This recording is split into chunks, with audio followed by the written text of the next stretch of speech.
Ladies and gentlemen, this is geographic, and these people are making a big mistake by the channel Casual Geographics. Yes, another Casual Geographics video. I guess this video is going to be about, I don't know, people who do stupid things in front of animal and get hurt. I guess I don't know. There's never really a specific trend, I guess, but yeah, I don't know. So remember, if you like my reaction, don't forget to like and subscribe. So I know which type of videos to react tomorrow, I guess. Check out the reaction Sunday, there's a link in the description. Check out the cars for different playlists. And yeah, let's watch this one. You should never do what these people are doing. Standing too close to a whale that's passed is a good way to get your ticket punched with him. When a whale dies, its insides start rotting, producing a bunch of gases like methane. And if the gas can't find a way out, the methane builds up inside the whale's corpse, turning into a blubber ticking bomb. Because a bloated whale could straight up explode, launching its guts at 45 miles per hour and airmailing its insides up to 160 feet away. This explosion is so powerful, not only can it shower you in whale guts, but if you're standing right next to it, it can severely injure you if not put you in a coffin right next to it. And if you're stupid enough to climb on top of the whale, which some people have, you can actually get launched into the air. The worst part is, either the gas will find a way to leak outside of the whale or it'll cause an explosion, and the average person has no way of knowing which will happen. Once in Taiwan, researchers were transporting a dead sperm whale when it randomly blew up, covering people, buildings, and cars in flesh and guts. Nobody got hurt, but I'm sure therapists made a killing that year. In 1970, people decided to... Oh shit, I remember that from real life lore video, yeah. I mean, whales with their, exterior being so basically hard, right? Skin and everything. When they are beached like that, their internal gas just builds up and explodes suddenly. I mean, that's just fucking heavy. I mean, you don't think about that shit. You just think it's just whale on the beach. So most people, whenever they find beach, just get close to it and they basically get hurt after that. Especially that, transporting the whale thing. What, they didn't know that? How is people who are handling the whales doesn't have this general knowledge about whales that this shit could explode? They basically fucked the entire street up. Euthanize a dying whale with dynamite. Don't ask me why they did that. The 70s were a weird time. Not only did people get covered in guts, one car got flattened. Facts, no printer, cloudy with meatballs. Is actually real. Scientists discovered it 3,000 feet below the surface off the coast of California. And even though it looks like a C- arts and craft project, it's an actual animal called the Rosia pacifica bobtail squid, but everyone calls it the stubby squid. Even though it's not an actual squid, it's actually closer to cuttlefish. The stubby is only 4 inches long and spends most of the day buried in the sand with only those meme eyes exposed. Deadeyes hunts at night eating crabs, mollusks, and small fish. But if you told me they feed on the innocence of small children, I still wouldn't take this anime-faced squid seriously. And if you think I'm being mean, go on YouTube and find the video where they found it. Not even Hiroshima got roasted as hard as he did. But in all semi-seriousness, it's actually really important because they change colors based on how polluted the water around them is, making them really useful for scientists. As for the bug eyes, the big eyes help them gather what little light they can at the bottom of the ocean. Either that or Squidward popped a meme when it hit the 9th dimension. That is a tamando. It's a type of anteater found. Okay, so big eyes is because, yeah, makes sense, bottom of the ocean, very little light there, so the more light you can gather in more area, I guess the more chance you have to actually visualize things. Throughout South America as well as Trinidad. Shout out to Trinidad. Now the T-posing, yeah, that's a threat. Let me explain. Anteaters eat ants and termites, and to get to them they'll break into ants' nests and termite mounds, and for the record, termite mounds can be as strong as cement. They break through them with their claws. So unpressed anteaters like the tamando will like to remind whoever's chasing them that they have claws and to rethink their life choices before they lose them. And you don't want no smoke with an anteater of any kind, because those claws are the reason they're the only animals that jaguars will hesitate to attack, because they could get one shot by them. Anteaters have been known to severely maul people by slashing them. Ooh, one-shot jaguars. Damn, that's big. And tearing their organs out. One hit could puncture your lung, damage your liver, and even tear your stomach open. This is what happens when an anteater wakes up feeling homicidal. Manduas are smaller, but they're just as mean and just as likely to throw hands, and since they're legally blind, they treat anything that moves as a possible threat. Moral of this video, do not mess with the ant bear. Top 5 animals that break the rules of... When it's doing that kind of T-posing, it would be awesome if we could just, claw out like a knife, like shing. Nature. At number 5 is this lizard, because every whip-tailed lizard alive is female. All the males got cancelled permanently. The females reproduce by basically cloning themselves. At 4 is the clownfish, because every single one born is a male. They only transition to the other side if the dominant female becomes a pack. So the biggest male becomes the new dominant female and then mates with whatever males in the area. And yes, I just described the R-rated version of Finding Nemo. Number 3 is the wood frog, because they can be frozen alive for weeks and walk it off like it's nothing, because they basically have built-in antifreeze in their blood that keeps ice crystals from forming in their cells. In the face of death, it arises like Frog Christ. And speaking of coming back from the dead is the water bear, because honestly, They're broken. They can survive extreme heat, extreme cold, radiation, a nuclear war. They can even vibe out in space because why the not? They can also go into suspended animation that lasts over 100 years. This moss pig takes a stress nap that lasts over a century without food or water, and nobody should have that much power. Number 1 is the platypus because Yeah, water bass, right? They found it on the moon or something. You know, when it dies, if you throw water at it, it comes back to life again. That's just some next level shit. It can survive radiation and all the shit. nothing makes sense about this duck rabbit. They lay eggs, sweat milk, they have no teeth or stomach, they swim blind and deaf, and they find prey by tracking electricity like sharks. And they're highly venomous because of course. This is what happens when you leak a rough draft. You would not want to be reincarnated as these animals. First is a scorpion, and if you're wondering why, it's horrible character design. Because if it loses its stinger, it also loses its anus, meaning even if it survives being crippled, it'll die a slow, painful, constipated death. Next is a seal because they get violated by everything. What?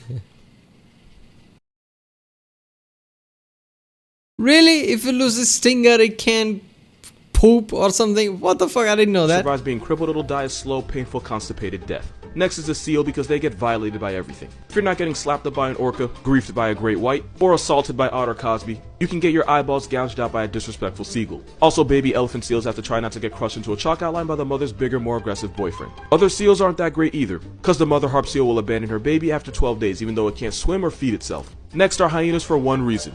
That's a female. Connect the dots. Not only do they suffer one of the most painful births of any animal, male hyenas get treated worse than dirt. Males get kicked out of their birth clan at 2 years old, and they have to get severely bullied and hazed just to join a new one. Literally, the moment he's born, his infant baby sisters will try to abort him. Male, female, either way, hyenas got it bad, and that is equality. And last is this poor guy. As if life wasn't hard enough, this wild pig could get folded Ah, man, nature, you nasty. That's some kind of a joke from Family Guy, right? Nature, you nasty, you scary, something like that. That's just... by its own skeleton. The Barbaroussa's teeth can grow into its skull and kill it. Yeah. It's a horrible way to live and a worse way to die. Animals you would not want to be reincarnated as, part 2. Ferrets, because if you're a female, you get 2 choices. If you go into heat but don't eventually get laid, you could expire to aplastic anemia. But if you do get to mate, the process involves you getting mauled, grabbed around the neck, and dragged across the room like you owe 'em money. Because in a whole move from nature, domestic violence actually stimulates ovulation, so the only way to get pregnant is to survive 50 Shades of Ferret. And speaking of middle fingers from nature, you would not want to be an adult mayfly for the simple fact that they don't have a mouth. And it's not like they just weren't born with them, no, they lose it as they mature, and their digestive system is filled with air and disappointment. You might be wondering how any animal lives like this, and the answer is simple. They don't.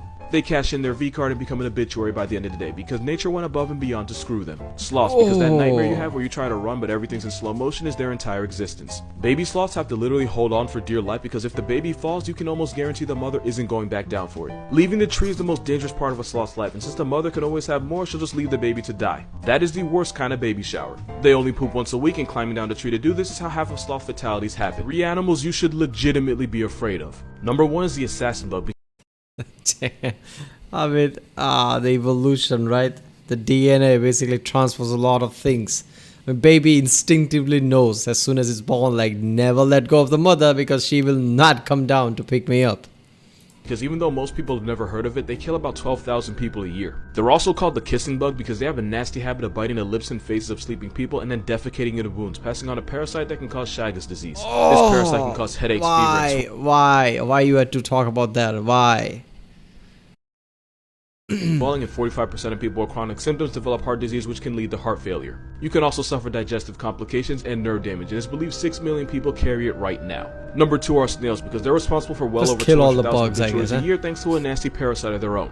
Freshwater snails carry a parasitic worm that can cause schistosomiasis. Symptoms include excruciating abdominal pain, bloody urine and stool, and even kidney failure and liver damage. These parasites allegedly live rent-free in about 240 million people, and a lot of them have no idea. Number 3 are worms because an estimated 3.5 billion people carry parasitic worms, and a lot of them will never know. One of the worst ones are filarial worms because they can cause fluid to build up, resulting in a disease where your leg becomes the same size as an elephant's, and it's called elephantiasis. It can also affect another body part, and you do not want to Google. Other alligators care about their babies so much that they actually talk to them while they're still in the eggs. Oh, I'm gonna crumple up into the fetus position now. And I don't see this video going in this direction, but this is just heavy and fucked up thing. Mama gator will build a nest, bury the eggs, and then guard them with her life for about 2 months, and she'll even go without eating for weeks just so she doesn't have to leave them alone. When the baby alligators are ready to hatch, they'll cry out to the mother while inside the egg, and the mother will immediately dig them out. The babies will even start chirping from inside the egg just so the siblings can synchronize and make sure they all hatch at the same time. And if one of the babies has trouble hatching, it'll cry out to its mother while inside the egg, and the mother alligator will gently use her teeth to crack the egg to make it easier. After the babies are born, she'll look after them for about 3 years, and she'll carry them and in her mouth to and from the water. And when they get bigger, they'll just ride on top of her. If you didn't like alligators before, you're welcome. In the last 33,000 years, dogs evolved a specific set of muscles that lets them raise their eyebrows, and their eyes themselves have become more expressive and infant-like. Wolves don't have this, so there's a good chance they evolved this as a trick to manipulate humans. Yeah. And it works. If a dog has had an emotionally negative experience or an overall stressful Seriously, the evolution is just wonderful, isn't it? The dogs, we found them very cute because that is how they evolved deliberately. So we would find them cute, right? Systematically breeding basically along the way, right? Their eyes and everything, those puppy dog eyes. There's a reason for that. day, research shows that they will stay up at night thinking about what went wrong. Research also says that there's a positive correlation between oxytocin and cortisol levels in dogs and dog owners, which is basically a fancy sciencey way of saying your dog is as happy and as stressed as you are because you transfer energy. If you can't sleep at night because you've had a bad day, go check on your dog because there's a good chance he might be up too. After 9/11, the rescue dogs were becoming depressed since all they were recovering were dead corpses. The human caretakers would purposely bury themselves in the rubble just so the dogs could find an actual living body and feel like they got a W. Male puppies will go out of their way to... That's just... I don't know why that story just you can feel it in your heart basically about dogs.